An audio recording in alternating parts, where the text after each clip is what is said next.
নমস্কার বন্ধুরা, welcome to another video of health টক।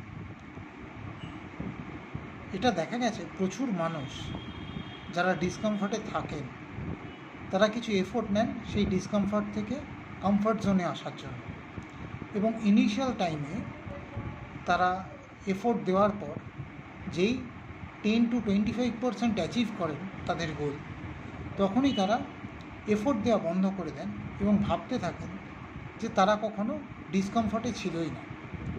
এর জন্য 90% মানুষ যারা ডিসকমফর্টে থাকেন তারা ঘুরে ফিরে আবার ডিসকমফর্ট জোনেই চলে যান, তারা কখনোই কমফর্ট জোনে আসতে পারেন না।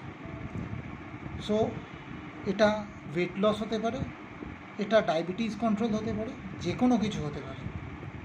তো আপনাদের কি এক্সপিরিয়েন্স নিচে কমেন্টসে